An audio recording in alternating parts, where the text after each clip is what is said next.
Halo sobat-sobat para pecinta kartun, kembali lagi di channel gua. Di video kali ini, gua bakal membahas episode ke-7 dari kartun The Owl House season kedua. Buat kalian yang pengen nonton episode ini namun bingung harus nonton di mana, kalian bisa cek aja di kolom komentar. Di situ gua bakal menaruh link untuk menonton episode ini. Mungkin cukup basa-basinya, kita langsung masuk aja ke pembahasan dalam 3, 2, 1.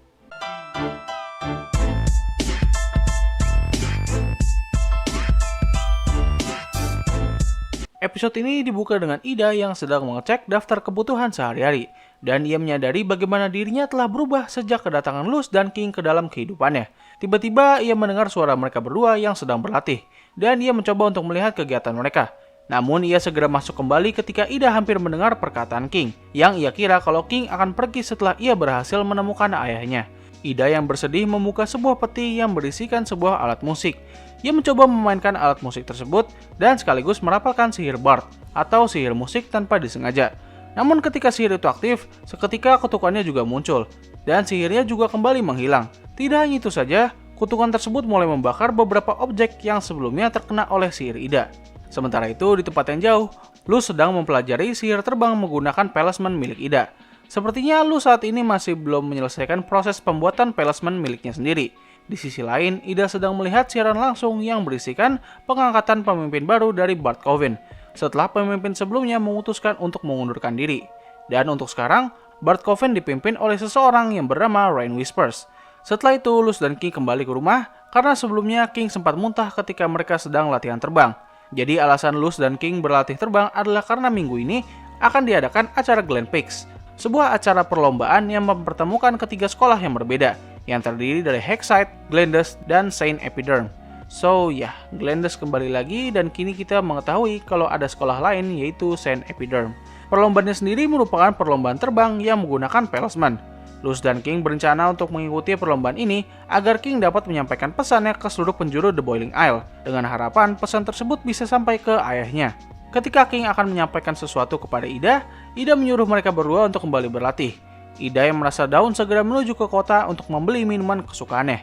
Tiba-tiba ia bertemu dengan seorang penyihir yang sedang ditahan oleh pasukan Coven. Tidak diketahui kenapa penyihir tersebut ditahan, tapi yang jelas ia dibawa untuk dipaksa agar bisa bergabung dengan pasukan Coven. Ida mencoba untuk melawan mereka, namun mereka tidak memperdulikan Ida karena mereka tahu kalau misalnya Ida tidak dapat merapalkan sihir dan dirinya sudah dianggap tidak berguna.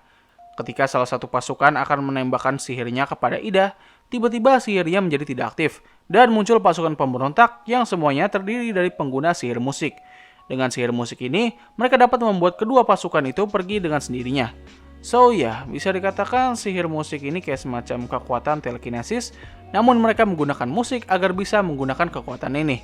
Tetapi mereka segera dikepung oleh bala bantuan dari pasukan Coven. Ida muncul dari saluran air dan mengajak mereka untuk melarikan diri. Setelah berhasil lolos, Ida meminta agar dirinya bisa bergabung ke dalam pasukan pemberontak sebagai tanda terima kasih.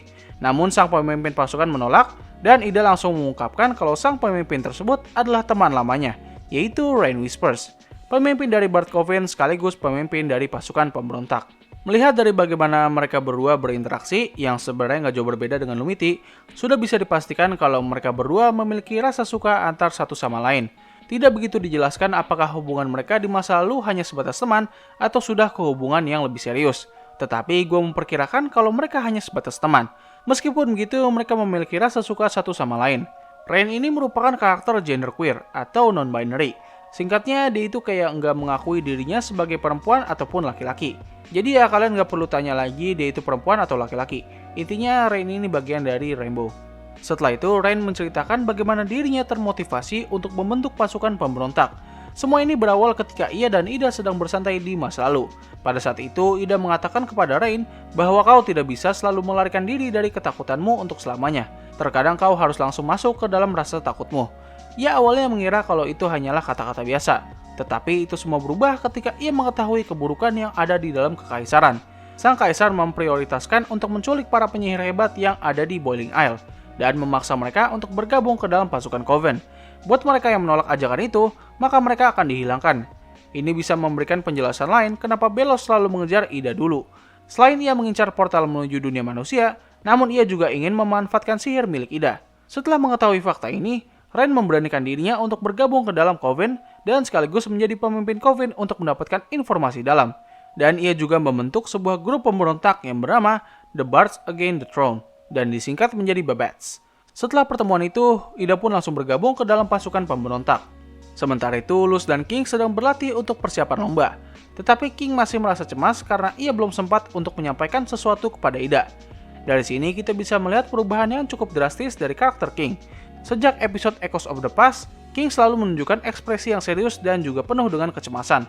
Tentu hal ini sangat berlawanan dengan karakternya di season yang pertama. Meskipun begitu, hal ini tidak merusak ataupun merubah karakternya secara keseluruhan. King masih tetaplah King, meskipun kini ia lebih memiliki peran yang lebih banyak dan juga serius. Namun inilah yang gue harapkan di season kedua kali ini. Tidak lama setelah itu, Ida keluar dari rumahnya sambil membawa banyak kertas. Ketika sampai di markas pemberontak, ia menampilkan sebuah peta yang menunjukkan tempat di mana para pasukan Coven akan membawa para penyihir liar ke kastil Kaisar. Setelah itu, Rain menjelaskan situasi saat ini. Jadi, Belos berencana untuk mengumpulkan para penyihir liar sebelum hari penyatuan. Ia berusaha untuk mengumpulkan persediaan sihir yang sangat besar. Dan diasumsikan kalau pasokan sihir ini akan digunakan olehnya untuk merapalkan mantra yang besar. Mantra apakah ini? Well, ada dua kemungkinan. Pertama, mantra untuk menggabungkan dunia manusia dan dunia iblis. Dan yang kedua, mantra ini digunakan untuk membangkitkan sang Titan. Setelah itu, mereka pun menjalankan rencana mereka untuk menyelamatkan para penyihir liar. Dan singkatnya, rencana mereka berhasil berkat bantuan Ida. Ketika di markas, Ida dan Rain sempat berbincang-bincang, dan Rain meminta Ida untuk mencoba memainkan alat musiknya dan sekaligus menunjukkan sihir lagunya yang tersisa. Ida menunjukkan sihir lagunya, namun seketika objek di sekitarnya mulai terbakar, dan Rain baru menyadari hal ini. Setelah itu, Ida kembali ke rumah untuk mempersiapkan lomba yang diikuti oleh Luz dan King. Keesokan harinya, sebelum acara lomba dimulai, King ingin menyampaikan sesuatu kepada Ida. Namun, Ida memintanya untuk menyelesaikan pertandingan terlebih dahulu. Setelah itu, King baru dapat berbicara. Ketika acara baru dimulai, Ida mendapatkan panggilan dari Rain bahwa terdapat sebuah upaya penculikan. Ketika mereka sampai di TKP, Rain menyadari kalau mereka telah masuk ke dalam perangkap yang dibuat oleh pemimpin dari Beast dan Abomination Coven, yaitu Everwolf dan Darius. Darius pun langsung mengirim anggota pemberontak yang berhasil ia tangkap ke penjara kekaisaran.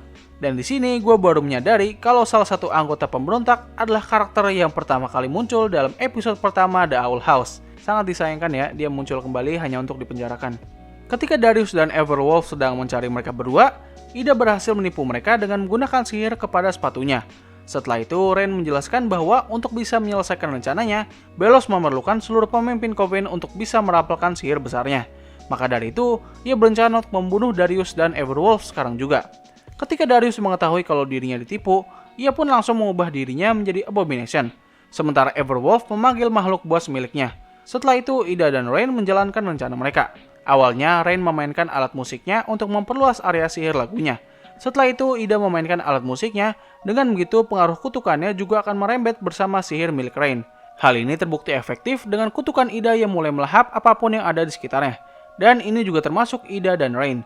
Oke, di sini gue cukup kaget karena pada dasarnya apa yang mereka berdua lakukan adalah upaya untuk bunuh diri. Mereka berniat untuk mengorbankan dirinya agar bisa menghentikan rencana Belos. Hal lain yang membuat momen ini lebih intens adalah karena dari awal episode, kita sudah ditunjukkan bagaimana Ida mulai merasa khawatir kalau dirinya akan kembali menyendiri. Apalagi kalau King dan Luz berhasil mencapai tujuan mereka, maka ada kemungkinan besar kalau Ida akan ditinggal sendirian. Maka dari itu, ia rela membiarkan dirinya mati sebelum hal itu terjadi. Tapi untungnya, Rain menemukan sebuah foto Ida yang sedang bersama Luz dan King. Ia pun segera menghentikan upaya pengorbanan mereka, dan Rain mengatakan kalau Ida harus tetap semangat karena Luz dan King masih membutuhkannya. Mereka berjanji akan mencari cara lain untuk menghentikan rencana Belos. Namun tiba-tiba Darius menangkap mereka berdua, tapi pada akhirnya hanya Rain saja yang tertangkap. Sementara Ida berhasil melarikan diri.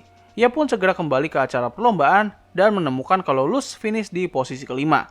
Hal ini terjadi dikarenakan pada saat perlombaan, King kembali muntah dan mereka pun terjatuh. Karena kekalahannya ini, Ida mencoba untuk menghibur King dengan menyampaikan pesannya lewat streaming. Pesannya ini dilihat oleh beberapa temannya Luz, hingga sampai ke sosok misterius yang memiliki penampilan sangat mirip dengan King. Siapakah sosok ini? Apakah ayahnya King? Atau hanya orang lain yang merupakan satu spesies dengan King? Tulis di kolom komentar di bawah. Di akhir pesannya, King menyampaikan kalau ia merubah namanya menjadi King Clawthorne. Dengan gitu, mereka berdua telah resmi menjadi keluarga, dan mereka akan selalu tetap bersama meskipun di suatu hari nanti King akan bertemu dengan ayahnya. Dengan begini, Ida tidak perlu takut lagi kalau dirinya akan ditinggalkan sendirian.